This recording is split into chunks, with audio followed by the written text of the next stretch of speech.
Dear ladies and gentlemen, I would like to welcome you warmly to this webinar where we will explore the role of skills and education in the context of the Renovation Wave initiative.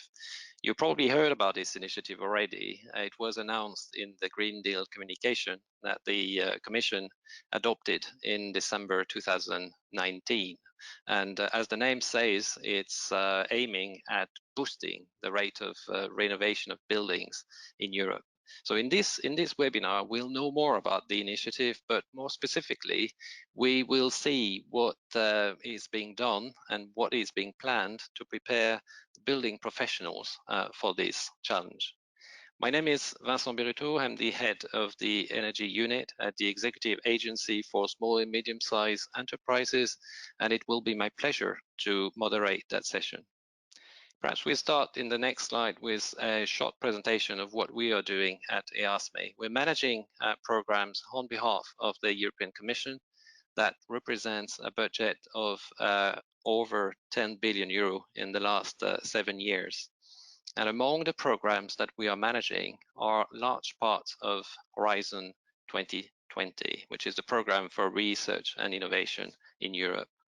And my unit in particular is responsible for the energy efficiency projects funded by that program. We've supported now a little more than 300 actions since 2014. And the majority of our actions in the field of energy efficiency have been focusing on the removal of those market barriers that hinder the penetration of energy efficient solutions in Europe. And with no surprise, of course, majority of these actions have been focusing on capacity building activities, and the field of buildings has been a very important sector for us. It is the sector that represents 40% of the energy use. It is one of the largest cost-effective savings potential. And this is a sector where we have seen in our projects, but also from other sources, that there's often a difference between the claimed and the actual performance of buildings. And one of the reasons behind this phenomenon that we've observed is the human factor. And that human factor more generally has a major influence on the quality and the speed of renovation, which are two elements very important for that Renovation Wave initiative. I'd like to give you as an illustration in the next slide the result of a survey that was conducted recently by the French platform Finalcat, and the results were published in May this year, so it's very recent. What they did was very interesting. They interviewed 400 construction managers in 4 different countries, and they asked them about the main reasons of delays in construction projects. And the one reason that came first was the lack of collaboration or poor communication between the professionals. That reason was voted by 62% of the respondents. Next reason was the quality problems and the need to fix them. And this reason was voted by 57%. So these 2 reasons, which came first, came well before other reasons like the lack of resources, the shortage of manpower, the low labor productivity. And so the question is, how do we address these issues in the context of the Renovation Wave initiative? And that's precisely what we're going to look at in this webinar. In the next slide, you see the interesting program that is in front of us. I must say we've got a series of very interesting speakers. We will start with Paula Rey Garcia, who's the Deputy Head of Unit at the European Commission Directorate General for Energy. And Paula, I think, is one of the people best placed to tell us about the Renovation Wave initiatives because she's in the front line for its preparation. So she will tell us what it is and what are the next steps, what is to be expected in the coming weeks. Then Alison Crabb is also a very relevant speaker. She's head of unit responsible for skills and qualification at the European Commission Directorate General for Employment, Social Affairs and Inclusion. So she knows a lot about skills, and she will intervene to tell us what DG Employment is doing in this respect. Then we'll have a third speaker from the Commission, yet another service, which is also very relevant in the context of the Renovation Wave initiative. And that's Roman Horvat talking from DG Grow, and he will tell us about a very interesting initiative, which is the blueprint for sectoral cooperation on skills in the construction sector. Then we'll give the floor to Jan Kromwijk, who's one of our project beneficiaries, who's been very active in the field of capacity buildings in the construction sector.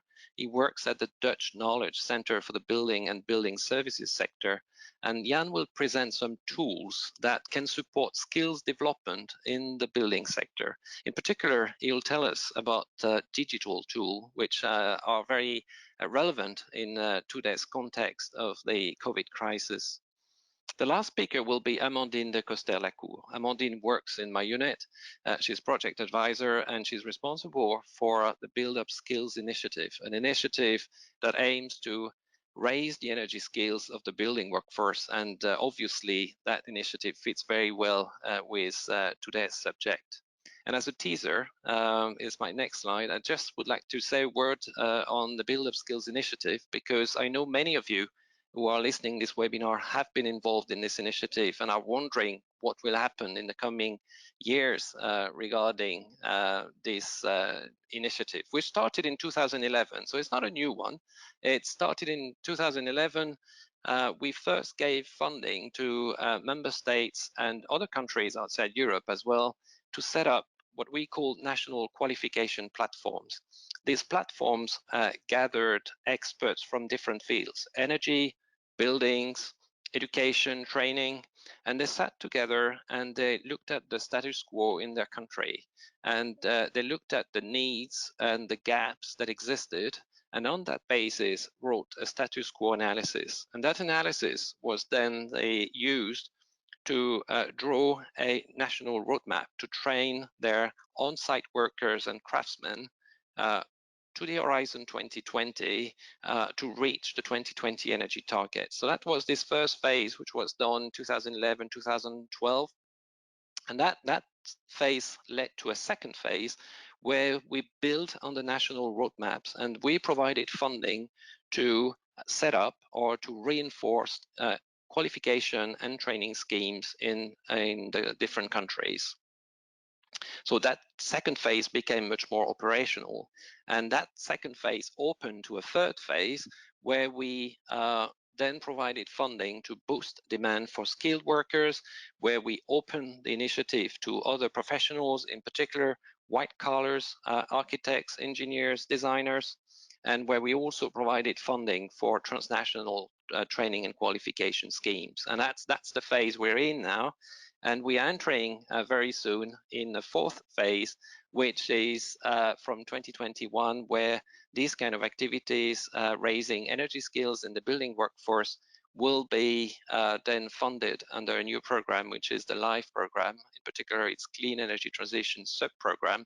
And in that program, we're looking for new activities, and we want to pick your brain as well on what could be supported. So far, we've supported 61 projects. There are 12 still ongoing. The initiative has invested 45 million euro. We aim to train more than 30,000 professionals. There will be much more because the schemes are running even after the EU funding.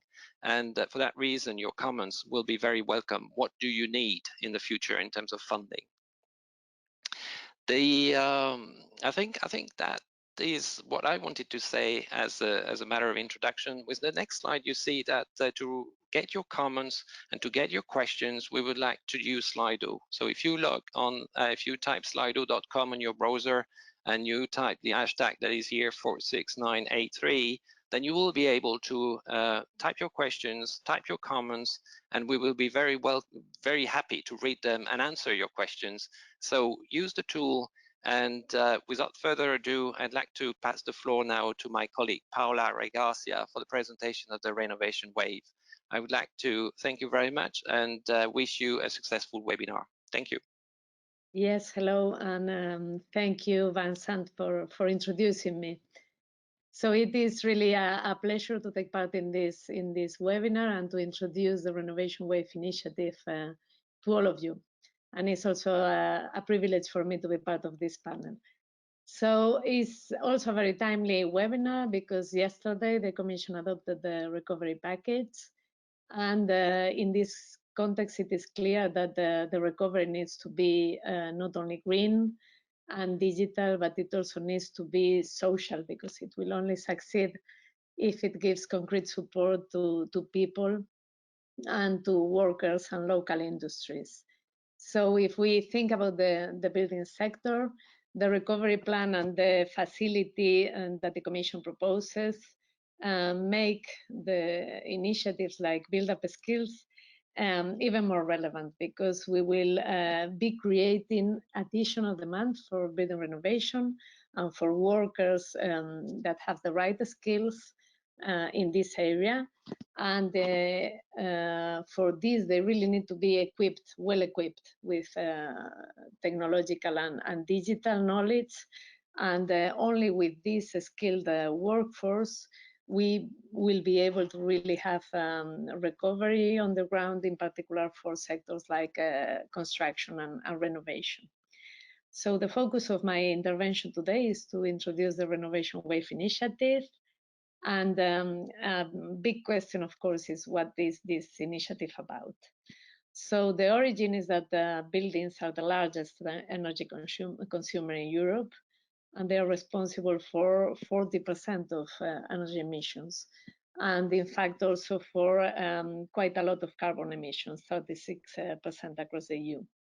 So for this reason, already the European Green Deal announced that we would be coming with an initiative to boost building renovation. So this is the so-called renovation wave of public and private buildings, with the idea of scaling up what are very low current renovation rates across Europe. So with this, the initiative, of course, is very important for delivering on the climate and energy objectives, but it has also a very important role to play as regards alleviation of energy poverty, lowering also energy bills for consumers, but also more fundamentally improving living conditions and creating local jobs, because this is a sector that is very local. So this initiative is led by the European Commission DG Energy, but is really a truly integrated effort, and is very closely linked to the skills agenda that DG Employment leads and that Alison Crabb will present, and also to the blueprint for sectoral cooperation and skills in the construction sector that Roman from DG Grow will explain. So what is the Renovation Wave initiative about more concretely? One element that we want to tackle is that, in fact, building renovation has so far lacked a concerted and strategic approach that is necessary to boost energy performance of existing buildings. So the Renovation Wave communication will aim to present such an integrated strategy to building renovation across all relevant sectors and areas, and it will be accompanied by an action plan with concrete legislative, financial and enabling measures to boost renovation of buildings for the years to come. The starting point for the communication will be a factual stock taking, where we know what is the state of play, and also a gap analysis, where do current policies bring us in terms of delivery of our objectives for 2030 and for 2050. And a very important element for this stock taking are the national on the renovation strategies that member states were asked to deliver by March 2020. So these are really one of the key elements for taking stock. The communication on the Renovation Wave initiative will also carry out an updated analysis of the market pull factors. What are the elements that really help scaling up building renovation? How can those be reinforced? And our intention is also to address the specificities of some segments of the building stock, in particular residential housing sector, notably for low-income people, and also other buildings, which has a lot of visibility for citizens and for young citizens, like hospitals or schools. Right now, the preparatory work is ongoing, and it will result in the adoption of the communication and of the action plan after the summer. So if we then make the link more concretely to the skills aspects, it is clear that to boost energy performance and to scale up renovation through the renovation wave, we need to combine multiple efforts across different areas. So it really needs to have quite a lot of attention on the regulatory side, because we know that it's really through solid regulatory frameworks that you can boost renovation, and that you can increase not only the rate of renovation, but also the depth of renovation. It will also have a lot of focus on financing, because it is necessary to bridge the gap of investments in the sector and into building renovation. And it will also put a lot of attention on the enabling framework, everything that is industrialization of the sector, the skills aspect, the research aspect. So all these elements will also be very important. And skills, of course, are fundamental for ensuring that there is a solid project pipeline for building renovation that matches the regulatory efforts and the financing support. And the renovation and construction sector is, of course, we know, mostly composed of SMEs, many local SMEs, and they need to have sufficient workforce with the right skills. So tools like those developed by Build Up Skills that are available online and that are very well tuned also to the current COVID context and our increased reliance on digital tools can be very valuable, we think, in matching renovation projects and financial and legislative support. So this is about the main elements that I wanted to introduce as regards the Renovation Wave initiative and the work that we are doing in this area, and that will follow in the months to come. So I thank you for your attention, and I'm happy to pass the floor now to Alison from DG Employment, who will be then updating us in particular on the skills agenda, but also on other areas that DG Employment is now working on. Thank you very much.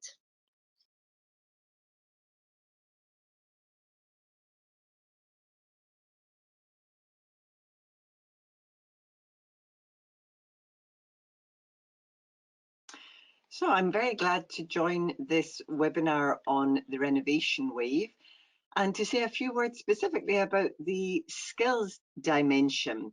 So in my short input, I will start with a few words about the wider context of skills as part of the recovery from COVID, and then spend a bit more time talking about ideas in the pipeline for updating the skills agenda, which is at EU level the policy framework for working together on skills reform. So if we take a look at the next slide, I think it's obvious, whatever your home context is, that there has been a lot of attention in recent months to the role which upskilling and reskilling can play in the recovery from COVID, whether that's the immediate exit from the crisis, or indeed looking further ahead to a plan for sustainable growth and sustainable recovery. And it's been striking in meetings of very different formations of ministers in recent months that really all have been calling for a strong and central role of social policies more broadly, whether that's employment, skills or inclusion, in the recovery plan. So I mentioned a few here. Health and safety, of course, in your sector is a pillar of work, so a call for a common and coherent approach to health and safety as we exit the crisis. SURE has been rolled out. Now, SURE is a means of supporting short-term work schemes, so basically trying to avoid the worst impacts of unemployment.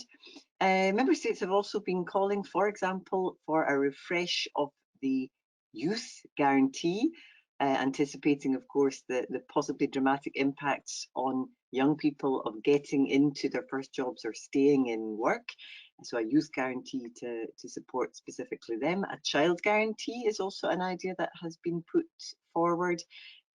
Consultations on a European approach to a minimum wage are also well underway. The skills agenda itself I will come back to in a moment. Social partners, of course, are very rightly underlining the importance at this stage of an effective and strong social dialogue nationally as well as at European level. And in this field of working together on social issues at European level, of course, we're guided by this so-called European Pillar of Social Rights. Some of you will be familiar with it, others perhaps less. It was adopted a few years ago in 2017 by heads of state and government at the first EU Social Summit in 20 years. So it constitutes really a roadmap for an approach to social policy as well as employment policy, which is fair, inclusive and competitive. A consultation is underway right now on developing an action plan by next year on how to put the 20 principles in that pillar into practice. And the very first of those principles is a right to inclusive and quality lifelong learning, opportunities for training, reskilling and upskilling. So if we take a look at the next slide, clearly, in our view, skills have to be part of the solution to emerging from the crisis. In this webinar, we will focus particularly on the needs of one sector, and I think it'll be interesting to hear in discussion your experiences and your perceptions of the type of skills needed to face the challenges in your sector. Clearly, there are occupation-specific skill challenges as tasks evolve and change linked to the digital and the green transitions. Also, what we hear very strongly as feedback from social partners is the need for the so-called soft skills or transversal competences that workers will take with them and build throughout their careers, complementing the professional skills, the job-specific skills needed to stay competitive in a fast-changing sector. The skills agenda itself then was adopted by the Commission in 2016 and put forward a number of actions for skills reform. Since then, I think it's fair to say that the world, especially in the last few months, has shifted on its axis and has perhaps even more strongly put the spotlight on the need for skills investment to deal with the current challenges. And we see this reflected in a number of recent EU level initiatives. One of them, of course, the Green Deal. I'm sure we will talk more about that in this webinar, the challenges of moving to a carbon neutral economy and society.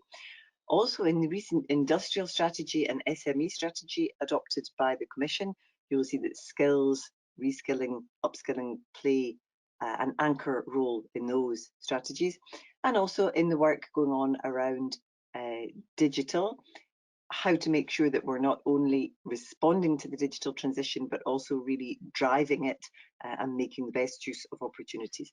So in all of those recent headline initiatives, I think we will see that skills are a fundament of those proposals.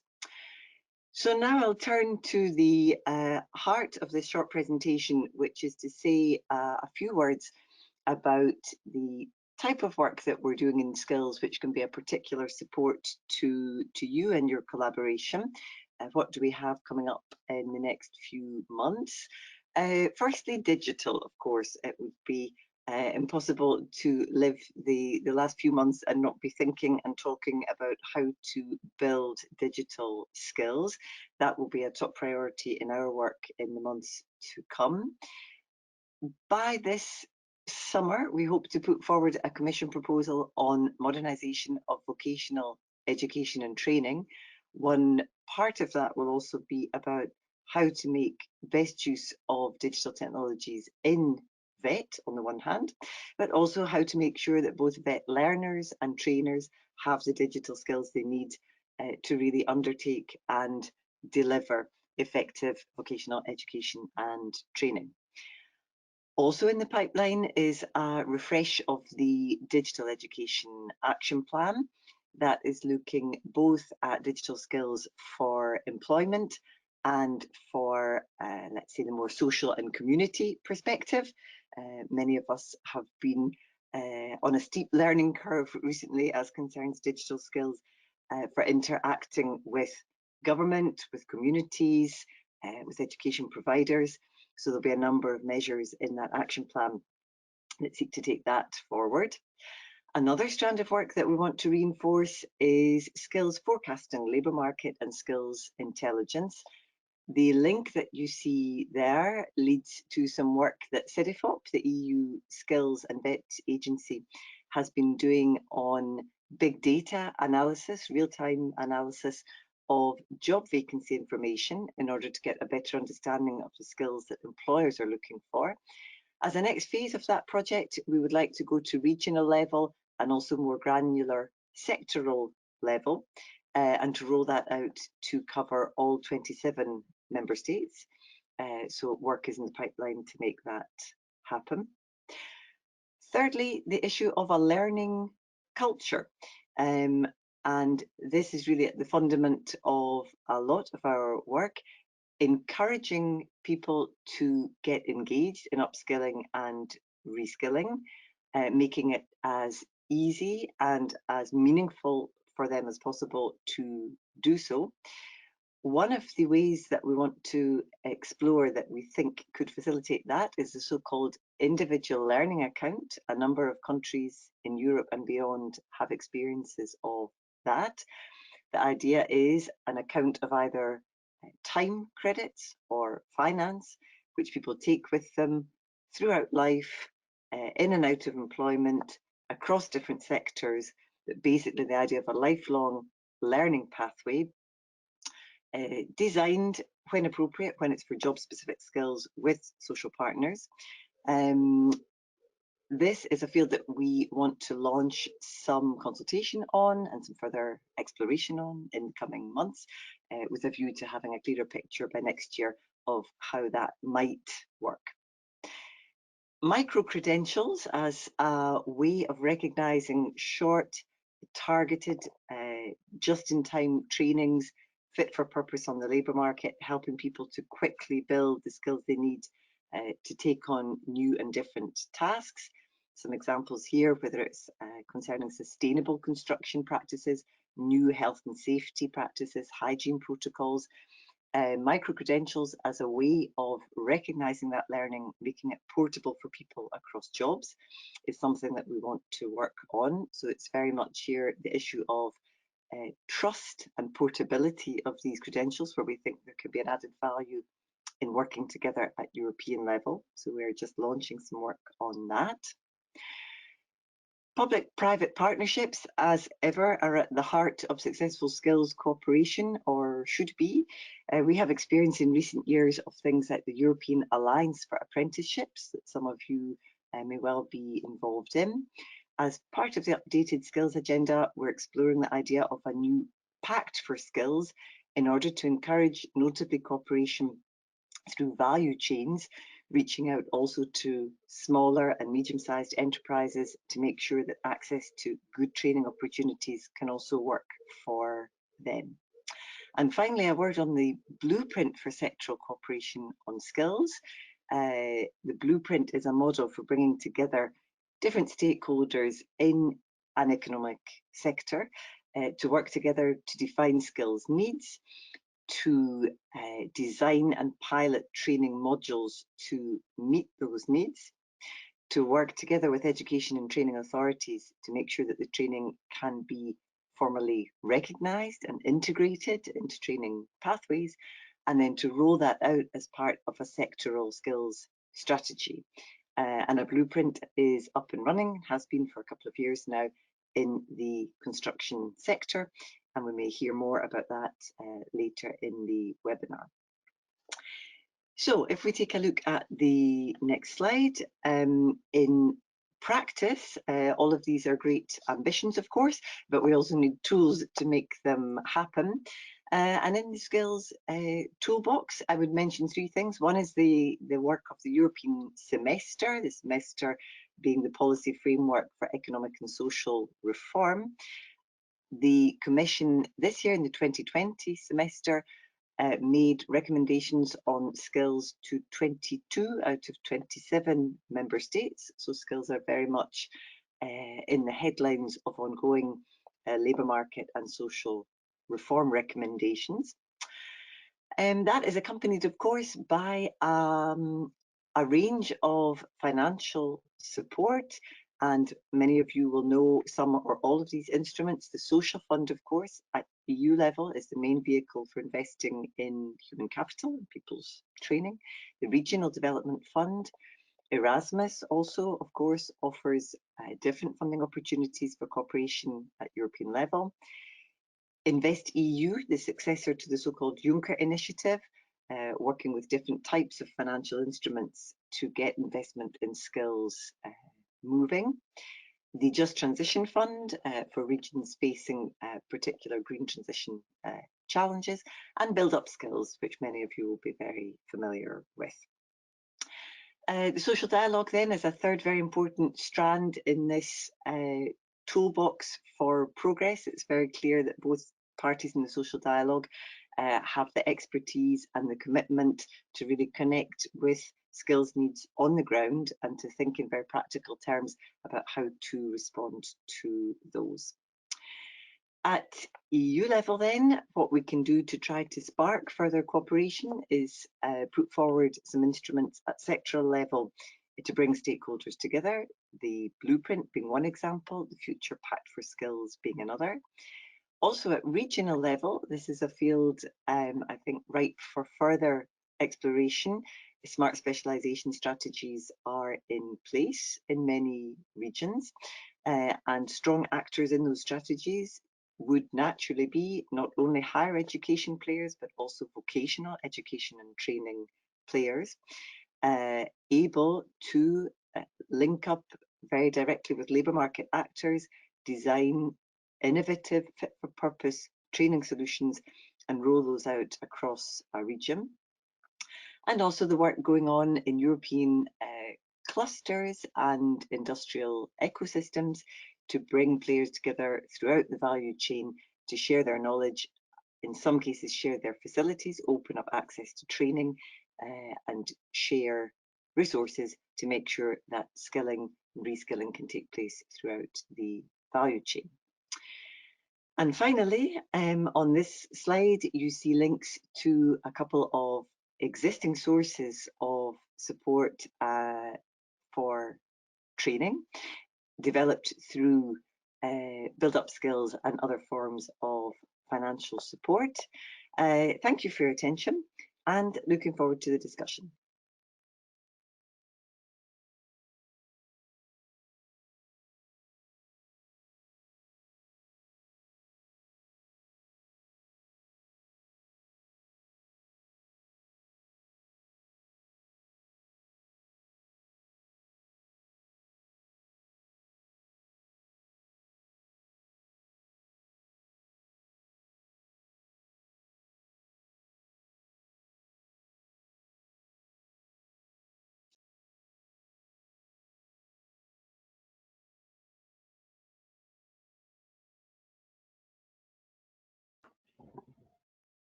Well, thank you very much, Paola, and thank you, Alison. I think Alison will join us. I think there seems to be now a problem with her camera. I think for the first, it's time for question and answers now, and we're running a little bit behind schedule, but there are a few questions coming now on the Slido, and I suggest we immediately start with the first question, which is addressed to you, Paola. Someone asking if the Commission is working on a European renovation financing facility, and if you can say something about this. Yes, hello and thank you, Vincent. So indeed, yesterday there was the adoption by the Commission of the proposals of the recovery package that I was referring to briefly in my presentation, and there building renovation has a very central place. But the way it is designed is not through a single facility, let's say, but really making sure that support is put through a number of different routes, really in quite a coherent way with the thinking that we have with the renovation wave, where we see that it's not a single action and a single tool or even a single policy area that will make the difference, but really working in synergy with different complementary instruments. So in this regard, just to give a couple of more concrete elements that are part of this recovery package and of the communication that was put together with it, the so-called Next Generation EU. There it is put very clearly that the renovation wave is one of the priority areas, and that it will have not only financial support but also regulatory support. And in terms of financial support, there will be a doubling of the InvestEU sustainable infrastructure window, specifically dedicated to building renovation. And then in parallel, there will also be the possibility for member states to use the recovery and resilience facility for the purpose of building renovation. And this is very important because the two financing instruments work differently. InvestEU will aim to primarily leverage private funds together with public support and with a EU guarantee, whilst the recovery and resilience facility will aim more at direct investments, also in combination with national funds. And this will also be in line with the priorities in the European semester, in the national and energy and climate plans, or in the long-term renovation strategies. And also, trying not to take too much time, very briefly, to highlight that something that is very important also for building renovation, there will be a grant facility very much reinforced. So not only loans, but also grants, which are have proved to be very important for building renovation, and even more in a crisis context like the one in which we are in. And finally, there will also be, under the new solvency support instrument, the guidelines will prioritize green investments. So through different routes, there is really very high visibility and very high priority for building renovation in the recovery proposals that the Commission adopted yesterday, even if not through a single separate fund. Thanks. Yeah, thank you very much, Paula. It's very good news that additional funding is offered for the renovation wave, and that the renovation wave was explicitly mentioned in the recovery proposal of yesterday. Second question, Alison, is for you. Will micro-credentials apply to all kinds of construction jobs, for workers, from workers to architects? Yeah, thank you. So on micro-credentials, I think the interesting thing is their potential indeed to support learning at all skills levels and all skills types. So the short answer to the question is potentially yes, wherever a sector sees the need for that, and that can be at lower, medium or higher skills levels. At European level, what we can do, I would say, is construct a framework which will help to build trust in these. So we're less, of course, at EU level digging into the content of that learning, but it's much more about a framework around quality assurance principles that will help both within a sector, across sectors and across borders, build the trust in what at the moment is a very diverse picture of provision, public and private provision. That is fine, that's an excellent way forward, but we need a mechanism at EU level, we believe, to reinforce the trust in that type of credential. Thank you, Alison. And since you have the floor, there's another question for you, and perhaps also for Roman. I see you here, Roman. How to best articulate CDFOP activities with the ones conducted by the construction's blueprint for skill? What are your main expectations? I mean, maybe Alison first. Yeah, perhaps I could say a word specifically on skills intelligence, analysis of skills gaps, forecasting of skills needs, because this is a field in which CDFOP is very active, of course. They manage the so-called skills panorama, which is at EU level, I would say, the fullest instrument that we have for comparison across EU 27 of skills gaps and forecasting of skills needs.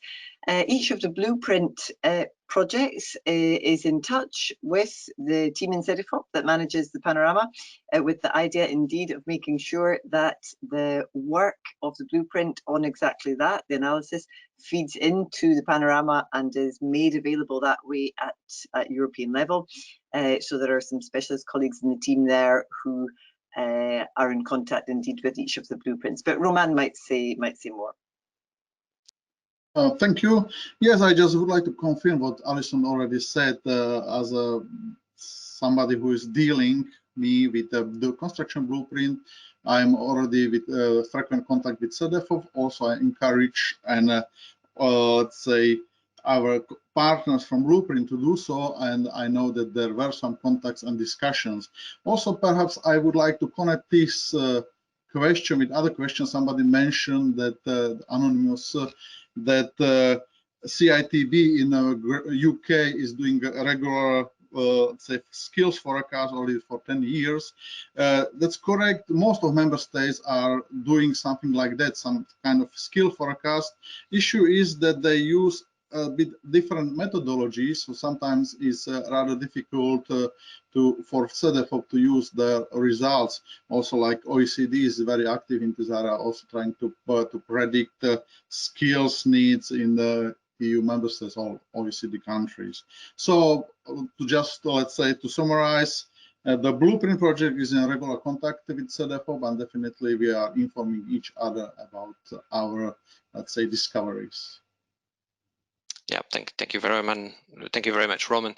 Maybe a last question before we move to your presentation. To Alison, is there any European credential or certificate for those who have experience in education, training skills? In that case, how can we achieve that?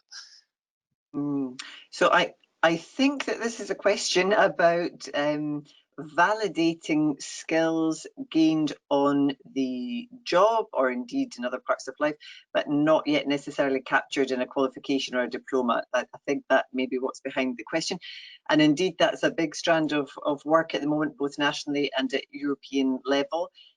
Putting in place a process by which somebody who has maybe been 5, 10, 20 years on the job and has built up all kinds of skills, but they're not captured in a formal diploma, how to give them value, make them visible, and help the person use them to go further in their career. So there is a cooperation framework on that. We've just evaluated it, and we're going to report in, normally speaking, July on progress.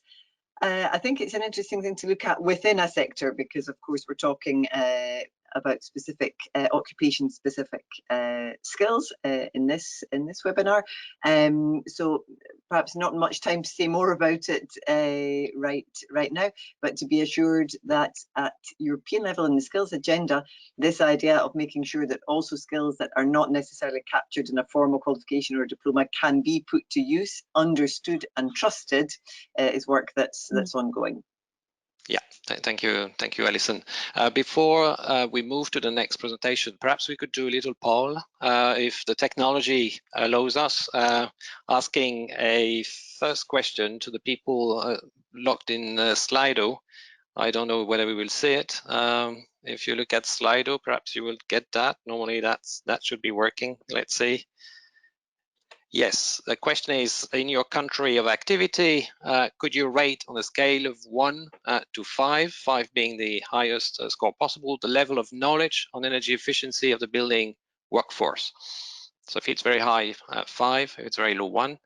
So we are looking now, there's one vote, I will vote as well.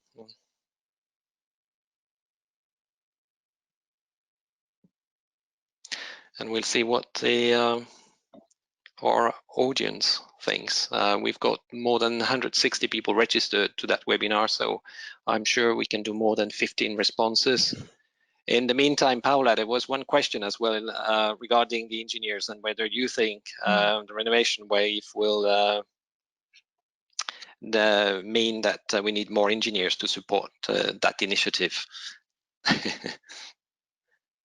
Yes, well, the expectation is that with the different instruments that we will put in place, being them regulatory, financial, or enabling tools, that there will be an increase in demand for building renovation. And this increase will be, in principle, across the board, in the sense that there should be an increase of maybe not so deep renovations where you may not necessarily need qualifications like engineering, but there is also the expectation that there will be a high increase in deep renovations and in more comprehensive renovation projects, including at the district level. So the expectation is that this increase in demand for building renovation should also impact positively all kinds of, let's say, skill needs and skill profiles from the workforce working on renovation more on the ground, to architects, to engineers. That's the expectation. Thank you, Paula. While you were talking, people were also voting for the poll, and we see that an average of 3 to the question: in your country of activity, could you rate on a scale of 1 to 5 the level of knowledge on energy efficiency of the building workforce? So there are a few countries still where the knowledge is very high. For the majority of people, it's 3 or below, and that also shows that we need to do more in this area, and that the topic of that webinar is quite timely. Without further ado, I'd like to pass the floor to you, Roman, and to tell us a little more about the blueprint. Thank you.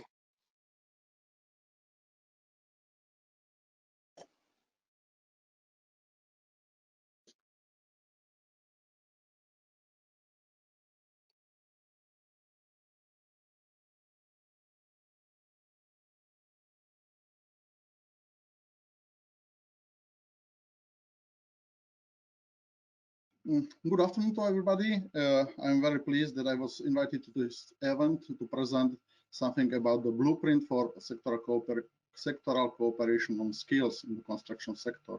My name is Roman Horvat. I'm from DG GROW, which is Directorate General for Internal Market, Industry, Entrepreneurship and SMEs. I am from the unit dealing with circular economy and construction. On my first slide, I just would like to underline the importance of the sector for our everyday life. We are just surrounded by built environment almost whole of the day, and let's say important of the sector is underlined that it employs directly about 12 million of persons in EU 27, and either indirectly the whole environment about 20 million in the EU.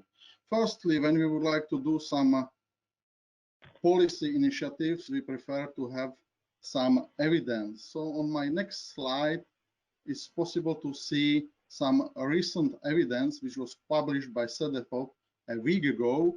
It is skill forecast from 2018 to 2030. Data are rather fresh. I just pick up one map, but it's possible to play with the data there. The link is attached, and you can grab a lot of various information from there.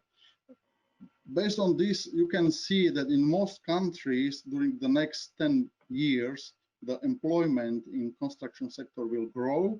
Generally, in overall EU 27, almost about 800,000. There are some countries in which will be some decline, like Poland, but in most countries, significantly in France and Ireland or Spain, the number of employees will grow. The next evidence which I would like to draw your attention, 2 days ago, and on Tuesday, our construction sector observatory published a new report on skills. It is an update of the first report, which we published in 2017. Now it's updated, and it's mapping almost a whole decade in construction sector regarding skills. So it speaks about drivers of skills demand, about obstacles, about policy initiatives, and about lessons learned during those 10 years. I attached a link to our skills-related newsletter. This was used to promote the report. And in the newsletter, you will find additional documents published on Tuesday, which like new country fact sheets, which with the focus on skills, also some new policy fact sheets, which are reports about some policy initiatives focusing on the skills. And now let's go directly to the blueprint. Blueprint initiative was announced in the New Skills Agenda communication in 2016, 4 years ago, and the construction sector was attached to it in its second wave of the initiative. And the Blueprint initiative focuses on vocational education and training, which is rather important to facilitate smooth school-to-work transition, because the labor force is rather scarce. There is a scarcity of labor force, so it's rather important that new workers can move, let's say, easily from training directly to the working process, and let's say facilitate the work of contractors and employers. In the next slide, when there are some ideas with which we started our preparation for the blueprint. The construction sector is competing with other sectors for young talents. We would like to get good people, the best people, multi-talented people, which will help us to deal with new challenges in the sector, new technologies like green construction, digitalization, and other challenges of the 21st century. So the blueprint on the next slide, you can see that it's a stakeholders-led project, which lasts 4 years. It started 1st of January 2019 and will last to 31st December 22. There is a website of the project on which you can find various documents, and also the documents are regularly uploaded there. The blueprint as such is a partnership, primarily it's partnership of web providers and construction companies, so employers, but also of other stakeholders. And the final aim of the blueprint is to elaborate a strategy for skills intelligence and labor market relevant skills development in the construction sector. And the principal focus point of the blueprint construction sector is digitalization, energy efficiency, and circular economy. As we see on the other slide, there is rather broad partnership regarding construction blueprint. There's 24 partners, and there is a strong representation of web providers. We see that web providers are very crucial because they are providing new skills to future workers in the construction sector. On the next slide, there are a few ideas what we would like to get from the blueprint.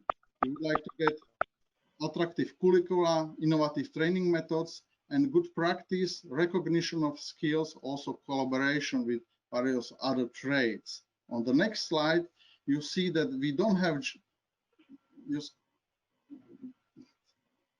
on the next slide, you will see that there are not just one blueprint, there are 2 blueprints. Other blueprints is much shorter, just for 22 months, and this focuses on health and safety issue. It is same as a big blueprint, but let's say its focus is rather smaller, just health and safety measures to be trained for workers to be equipped with proper, let's say, behavior regarding health and safety skills with new materials.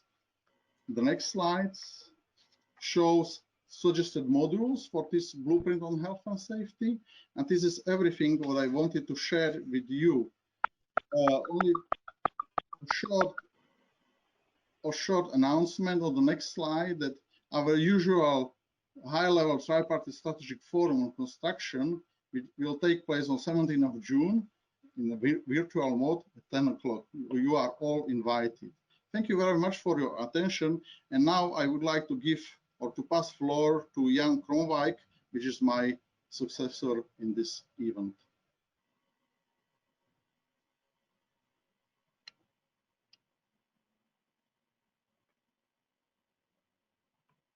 Thank you. Thank you, Harman, for sharing the floor with me.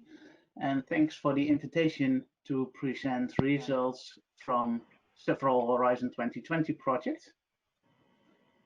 I will present results mainly from CraftTrack and from build-up skills, but because working on skills is a step-by-step approach, we will also present several results from successes of CraftTrack and build-up skills.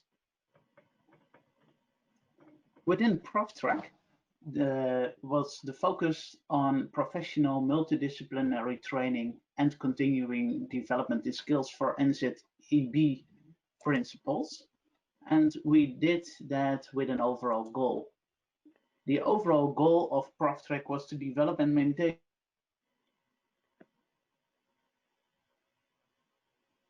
professional development for the building sector. The second step was that its platform has to address technical experts, engineers, architects, and building managers, especially the middle and the senior professionals. And we developed a European qualification scheme as part of a lifelong learning process for continuing development and upskilling of professionals. This led to several results that you can find all on the CraftTrack EU website. And in this presentation, I will highlight the results. First, we developed roadmaps to train NZEB professionals. As a starter, we did a thorough mapping of skills and current skill gaps in NZEB by a series of steps based on earlier build-up skills projects. So CraftTrack was building upon the Pillar 1 projects from the build-up initiative. You can find the methodology on the website. And in the second step, we have developed the roadmaps based on the skill gap analysis for the national levels in 7 member states. And we have developed a European roadmap focusing on the similarities or the corresponding outcomes of the member states. On the right of my screen, you see several visualizations that were drafted to illustrate the changing world of the professionals active in the field. To apply the skills mapping, we have a methodology, and in that methodology we defined the professions involved, the skills levels, relevant NZEB technologies, and a very important, the interdisciplinary skills, because you can have technical skills, but if the technical skills are not combined with a process that is fitting quality, then you are wasting your technical skills in general. National experts mapped the current and the needed skills on NZEB, and the outcome is a skill gap at certain skills levels. Now I am presenting shortly a result. Here you see the skills or the technologies. In here you see where there is a gap. For example, for the mechanical engineer, there is skills gap between level 2 between level 3. And here you see another professional. And by presenting in this way the results, you can get a very clear overview of where the development opportunities are. And to give a legend, for if you are looking afterwards to this presentation, here you see what the colors are meaning or what the skill gap in detail consists of. Based on that, we also elaborated a qualification scheme that is in a little bit more detail. For example, for district heating and cooling, you see here the building phases. You see here the description of the competence, a very short description. Here you see a detailed description of the competence that is needed. And here you can see for what skill levels the competence is required. So if you only need to have basic knowledge about district heating and cooling, then only the first competence addressed in the preparation phase is needed to address. This is the generic overview of the full result. It's not easy to digest, but very valuable. And that was underlined by the NetUB project, where they applied the same methodology to give recommendations on the skill gaps when it comes to BIM-related knowledge and skills related to energy efficiency. Because the Excel files are not that easy to understand, we also delivered a visualization model where you can here see the skill levels, and you can see here the technical developments and the interdisciplinary skills. And for example, for the mechanical engineer, you can see that on EN3, a high skill level is required. So a mechanical engineer needs to have a lot of knowledge and skills on building management systems, for example. What we also did, because ProfTrack was a project and you want to deliver results that are going to be used, therefore we developed an educational guide that was used for the development of national training programs. And to underline that, we have made that available for training providers, and during the ProfTrack project we did several Train the Trainer series. You can also find it on the website. Last but not least, the ProfTrack database of collected training materials, which is still available and will be available in the coming years. And please, if you have NZEB knowledge to share from other projects, you can self-service, upload your material, and Riva, who is currently maintaining the database, will accept the contributions, and then it will be added to the database. Another element of this presentation is the Build Up Skills Advisor app, and this is how it started.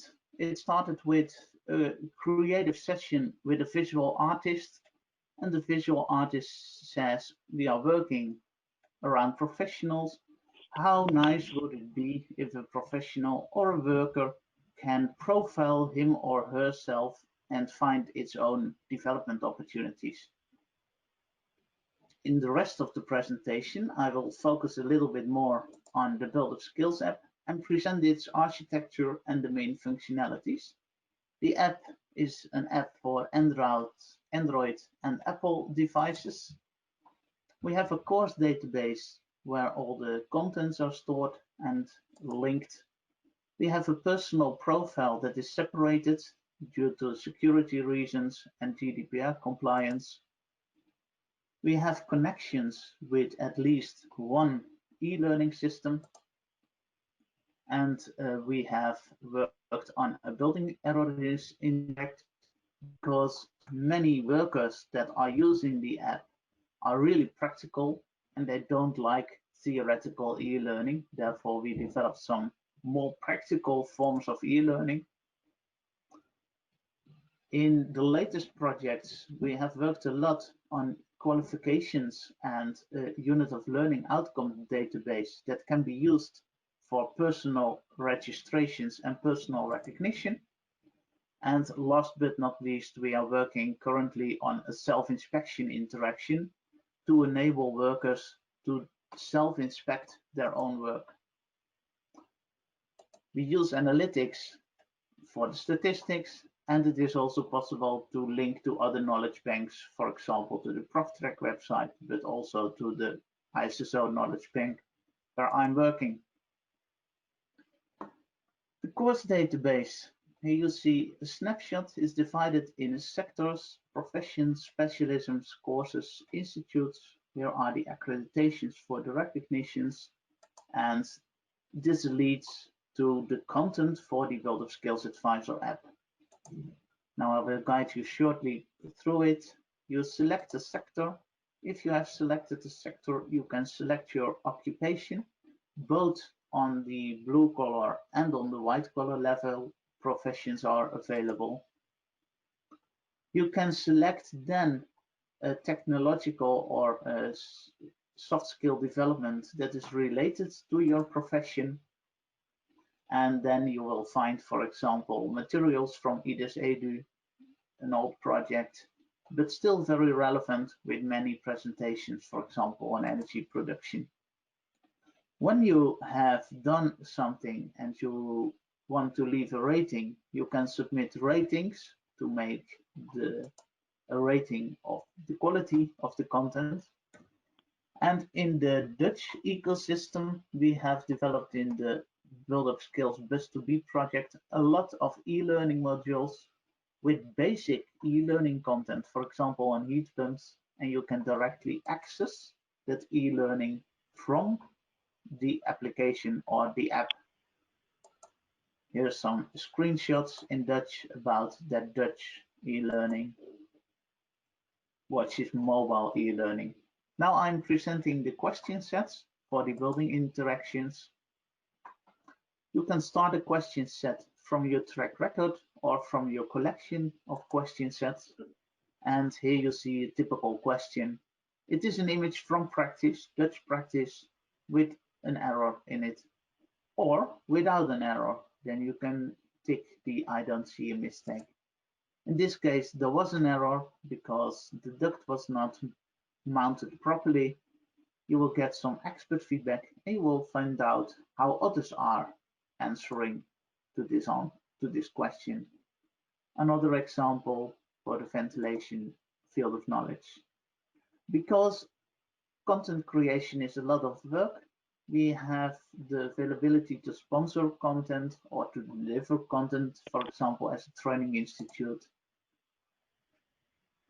Based on that content, we are also creating the self-inspection protocols where you can see the mistake that was made, the feedback of the expert, and we also have a good image where the situation is properly worked out. You can start the inspection. This is an inspection on the ventilation system. You see randomly two situations. One is good, the other there is a mistake. You can take a picture as proof to earn more recognition points, and you will get feedback on what's the mistake that was made, and you have the ability to fix it. This is part of the Triple Reno project where we are experimenting with this functionality. To digitize learning, qualifications are of main importance, and that's what I'm closing with in this presentation. Within the Implement project and the Newcom project, we developed a unit of learning outcomes database and the methodology based on the ACVET hierarchy and the CEDEFOP structures to create qualifications consisting of tasks and consisting of a unit of learning outcomes that are using the competences or the responsibilities, the skills, and the knowledge items that are related, for example, to a certain task. Those qualifications can be used for personal recognition that is timely, formal, or informal. And it can also be used for appreciative acknowledgement that somebody has learned. And this is what we currently work on in Newcom, that if you have done an exam, if you have passed it and you have an approval of the exam institute, that you can then generate an example of your professional skill card. And you can be added to a database of registered craftsmen or professionals, where the recognitions can be found. And if you agree that your contact details are visible, then you can be contacted. Otherwise, you won't be found. This is how you can switch on and off your consent. I am very proud to announce the Bus League project that will start on September the 1st, where we will implement what is presented in Ireland, Bulgaria, the Netherlands, and France and Austria to make a bigger impact, and Spain, I'm forgetting, sorry, where we are going to balance the push factor and the pull factor. The push factor on the recognition of energy skills to stimulate demand, and we think the pull factor can be the use of qualification and the recognition of energy skills. In the future, we see that the unstructured forms of learning will become more and more structured in so-called learning ecosystems, and that's what we are working on. And we hope to do further experiments in new projects with the XAPI standard to make learner record stores, so that recognition of skills is not done in silos as it is done now, but is done on a personal level by using digitization as a driver. Thanks a lot for your attention. In this sheet are the numbers of the projects mentioned so that you can find them easily. And I would like now to introduce Amandine as my successor in this program.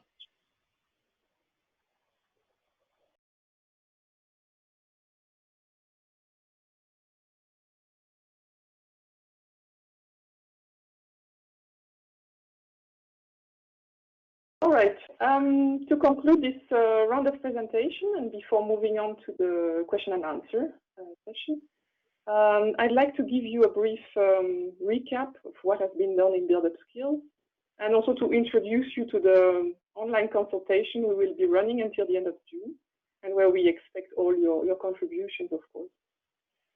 So first of all, some background. This is a synaptic view of Build Up Skills, particularly for those of you who might not be very familiar with this initiative. It might be useful to have it as a recap. So we had 3 phases.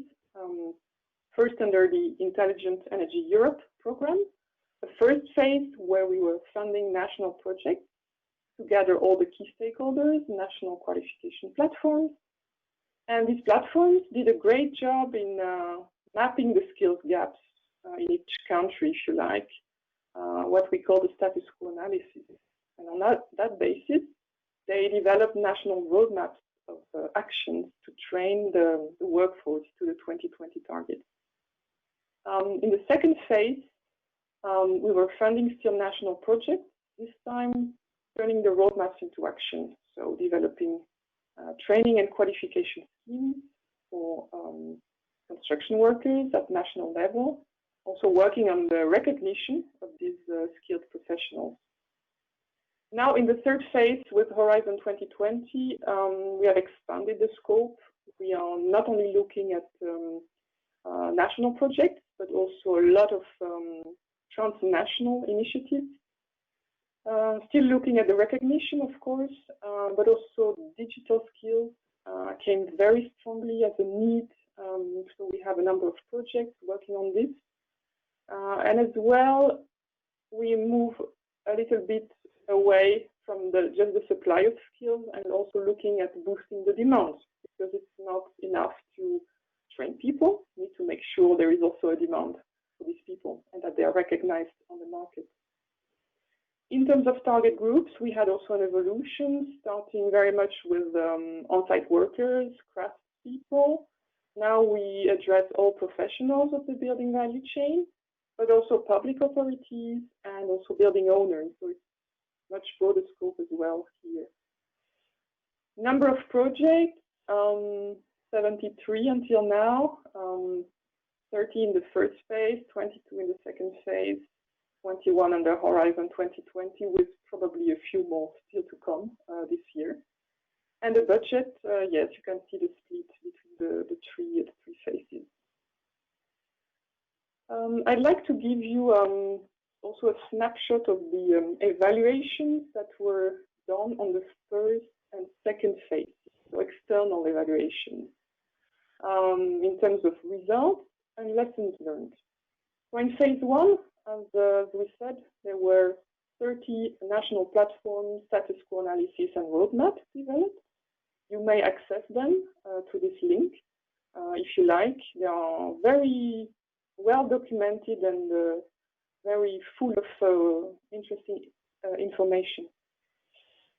In terms of lessons learned, the first was that actually, maybe it's counterintuitive, but there was not so much a need for additional workforce, but a much stronger need to train the existing workforce on energy efficiency topics to meet the 2020 targets. Also, the importance of cross-trade knowledge and skills was very much highlighted. So to reach our objectives in terms of energy efficient buildings, we need to make sure not only to train professionals, but also that these professionals know what others are doing, that they work together, and that they look at the building as a system. Thirdly, an important conclusion from the evaluation was that for the first time, thanks to Build Up Skills, the key stakeholders from education, energy, and construction sectors were meeting at national level. So in many cases, it was really the first time. And together, they could really conduct very unique gap analysis, if you like. Also, the roadmaps were found of high quality with very concrete suggestions. And the endorsement of these roadmaps by stakeholders was found also a key achievement. You may look at the detailed evaluation report. The link is provided here.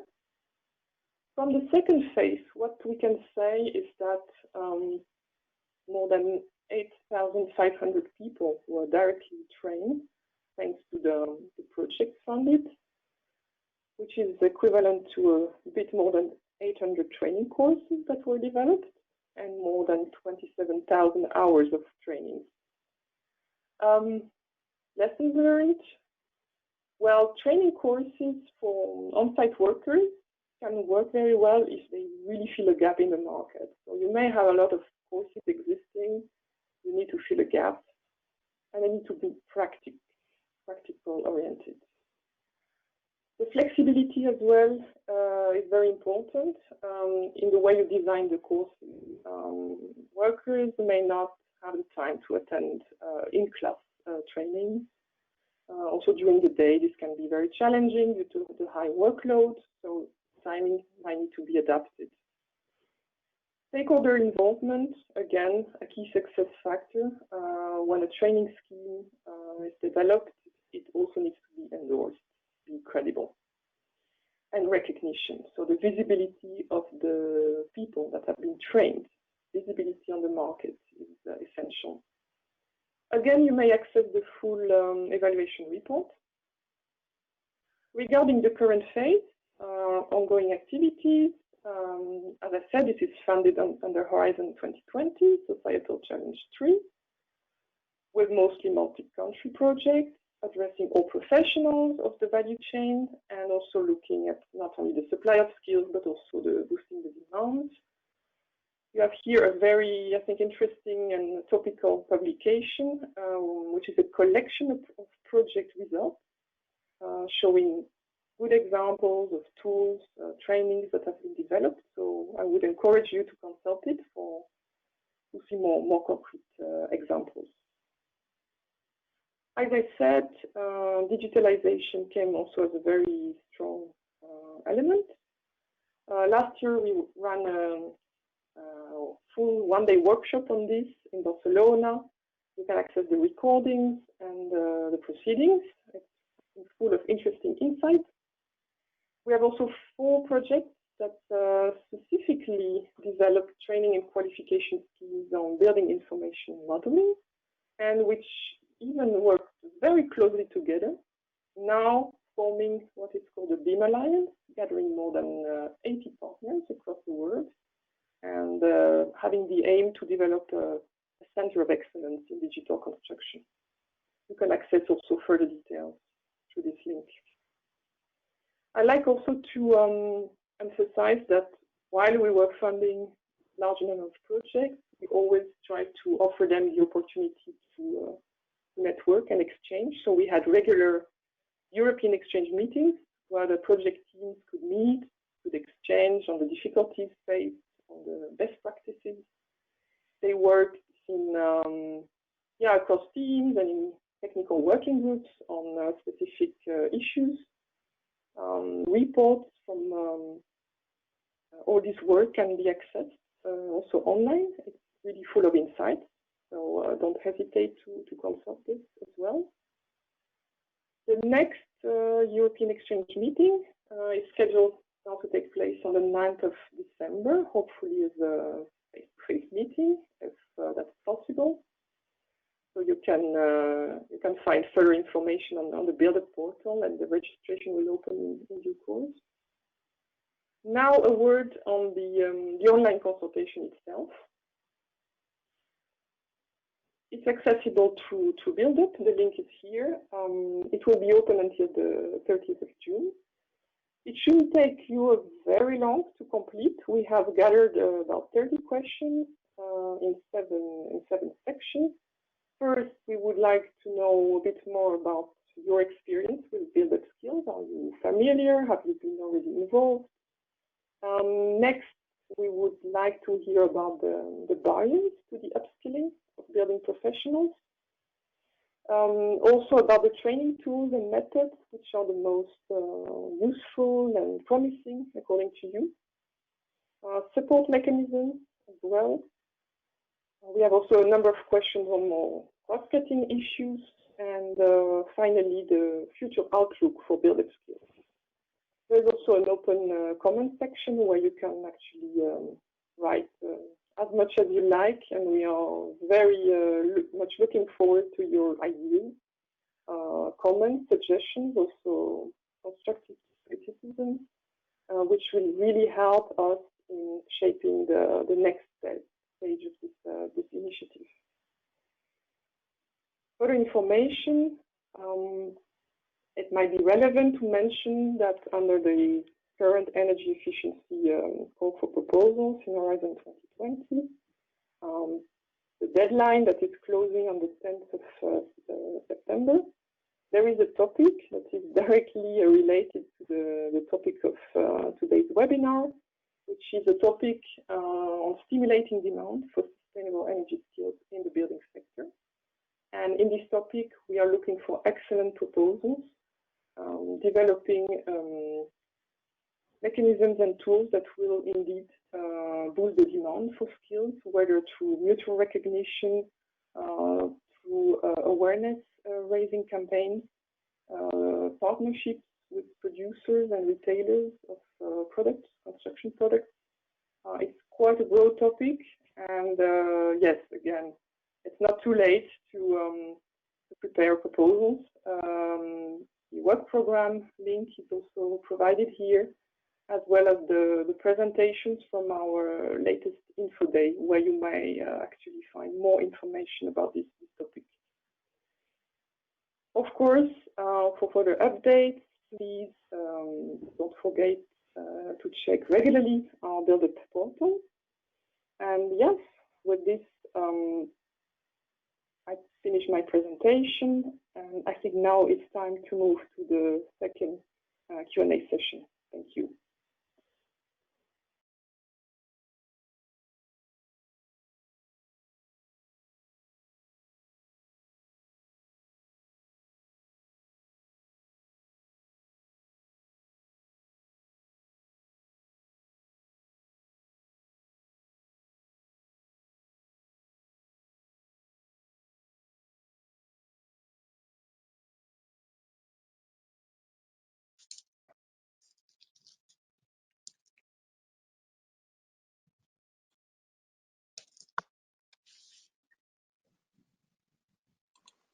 Yes, indeed. Indeed, Amandine, thank you very much. It's time for Q&A. Thank you, Roman and Jan, as well, for your presentations. I think the first presentation perhaps is for you, Amandine. There's this question. I mean, it's not really a question, it's a comment, but I think we could react on this one because it's quite pertinent. I think someone said the European Commission should try to combine all projects from the last 10 years in one common database and make it more visible. Well, can you say a little more about the results pack that you mentioned and other activities that we're undertaking to disseminate the information about all these projects? Well, indeed, I think we are really trying to promote the results as much as possible. The results pack is one way to do this in a structured manner and in a more, let's say, journalistic language also, if you like. So moving a little bit away from the project jargon. This being said, I must say I like this comment very much in a way, because I do believe that we have produced a lot within build-up skills, but it's maybe a little bit scattered. Maybe still lacking a central entry point. So I would take it away as a comment to reflect further after this event and see how we could maybe take this forward in the next programming period. Indeed. Yeah, I would mention as well the information that is available on the Cordis database, of course, where we have all the information about our projects, where you can see the main outcomes linked to their website, summary of the main achievements, and this is a great source of information. And then, of course, the rest of the information will be on the project's website. We I think are trying to encourage the use of Cordis because this is the main portal for information for all projects, by the way, not just those on construction skills. Yes, please, Roman. Yeah. Yes, that was me who wrote that answer because I don't know how to put in my name. So we prepare such a database, not just build-up skills project, but other project which are having some kind of skills element. It's about 200 projects for the last decade. Our aim was to publish it this spring, the whole database, but somehow the crisis a bit postponed our work, so we will publish it in September.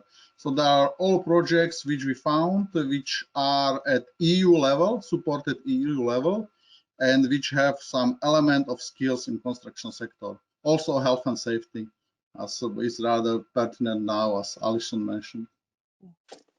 Well, it's very useful indeed. I see, I mean, the question, the comment was quite valid because I see that 8 people voted for it. So I think it's a question that many people ask themselves. Jan, there's another question for you. You mentioned, or Amandine mentioned the national roadmaps, and someone's asking, wouldn't it be good to update the national roadmaps developed at the beginning of the build-up skills? Because I think they're dated from 2012 or 2013. Yeah, definitely. When I'm looking to most of the national roadmaps, they run to 2020. So this year they should be updated, or next year. And I think is very wise to do such an action to update them to 2030 and maybe even to the long term 2050. And speaking from the Dutch perspective, we saw that there was a need for an update in each 5 years to reflect the progress that is made and to look to the future of upcoming activities. And since you have, Jan, thank you. Since you have the floor, I see that other people are asking about the translation of the learning materials. I mean, you showed this very nice app, and I was very impressed. I must say, it sounds great, but it's all in Dutch. And so, what the people are asking about materials in German and French. There is an upcoming call in September, so feel free and write a good proposal, an excellent proposal, because the materials are available, and we will be very happy to join a consortium that has the duty of translation, and not only translation but also actualization, because we see that the developments in this field are going that rapidly that for some of the subjects each year or each 6 months an update is essential. So feel free to take up. Yes, indeed, and that's a very valid point, Jan, as you're making here, because that also answers the question of someone else saying, can EC fund translation of outcomes to other EU languages? And indeed, that can be done through the project. So I really invite you, if you want to do that, to look at funding opportunities. And as part of a project, a larger project, of course, you can suggest to have these actualization, adaptation, and translation of the different tools that exist. Yes, indeed. That's. I see that Paula and Alison are still with us, so feel free also to ask questions on Slido that are directed to them. The question on the BEAM Alliance, I don't know who wants to take that, maybe Amandine or Jan. Increasingly hear about this BEAM Alliance. Is the intention to make it a structural, sustainable tool as part of BEAM Speed and BEAM for REN projects? Very interested person. And there are 6 people actually who are interested in this BEAM Alliance. So perhaps Jan and then Amandine? Or Amandine and Jan, I don't know. I would like to give the Up floor to you. to Amandine first. Amandine, yeah, okay. Okay. No, indeed. I mean, this BEAM Alliance is quite, I would say, an exciting development, which is stemming from, as I said, 4 projects that I've had the pleasure to even to follow. And it's very positive to see projects really going the extra mile. So not only they were fulfilling their grant obligations by developing trainings on building information modeling, but now they try to have a real structured cooperation that extends well beyond the project partners with additional stakeholders, even beyond Europe. I think it's a rather early stage of the initiative, and we have to see how it develops. It's now completely outside the scope of the projects we're funding. It's, let's say, living its own life. But I would really hope that it would continue and expand further, because the field of BIM and digital skills more generally is highly needed, and more efforts are needed. More user-friendly training tools and materials are definitely needed. So it's very positive to see projects working together and mutualizing efforts, I would say. Indeed, I fully agree with you, Amandine. I don't know, Jan, if you want to add anything, or is that okay? Yep. No. Okay. That's it. Yeah. I'm turning to you all. Okay. Roman, yeah, sorry. I don't know, maybe you are not all aware, but DigiGrow is running for several years EU BIM task group consisting, we have representative of about 23 member states, let's say from 23 member states, not the member states as such. So maybe we can explore possibilities of synergies. Very good. Yeah. Okay, yeah, good point. Thank you. Well, I'm turning to the speakers to see whether anyone wants to add anything. We've come to the end of that webinar now, but feel free to take the floor if you want. If not, then I think I hope the people on online found it interesting. I found it very interesting. Learned a lot of things, even though I'm in that field. And I hope the presentation will have given the audience a better understanding of the roles and of skills and education in the context of the Renovation Wave initiative. I think it was interesting to hear the institutional point of view related to, of course, climate and energy policies, but also social policies related to growth and job, and to have representative from 3 commission services. That's not often that we see people from different services of the commission being in the same on the same panel, and it was much appreciated. And we have seen that there's a number of interlinked policy initiatives that are addressing skills in the construction sector. It was interesting as well, I must say, to see what programs can offer, not only in terms of funding opportunities, which is always very interesting for people, but also in terms of results. And what you showed, Jan, of course, showed that there's a lot of results that can be applied in other areas, in other countries, and I would really encourage people to do so. Now, there's a lot of new developments now happening. I think it was clear from Paula and Alison's presentation, but also from Roman's, and we will keep an eye on what's going on. Amandine mentioned the consultation that is published now for the Future of the Build Up Skills initiative, and I really encourage you to reply to the survey that will help us shape the initiative in the Future Life program in such a way that we respond to your needs, your comments, and we make sure that the initiative is as effective as possible. To finish, I'd like to thank all the speakers. I'd like to thank the Build Up portal as well, which helped us organize this webinar in these special conditions. Build Up is the portal supporting the implementation of the Energy Performance of Buildings Directive. And it's one of the main sources of information regarding energy efficiency in buildings. Look in there if you don't know it. If you know it, look still in there because the information is being refreshed and there's a lot of news, a lot of new information. This webinar will also be there as well for consultation. As far as I'm concerned, I'd like to say that I'm looking forward to seeing you, many of you, in a few weeks' time during the European Sustainable Energy Week, which this year will be exceptionally only digital. We're preparing it. It's starting on the 22nd of June, and there will be a special session there where you will also again see Paula on the renovation wave or other people of team. And that, of course, will be quite interesting, quite timely. There will be many other sessions as well related to sustainable energy, some related to skills as well. So looking forward to seeing you there. Thank you to all. And in the meantime, I thank you for your attention and wish you an excellent day. Thank you. Bye. Thank you. Thank you. Bye. Thank you. Bye.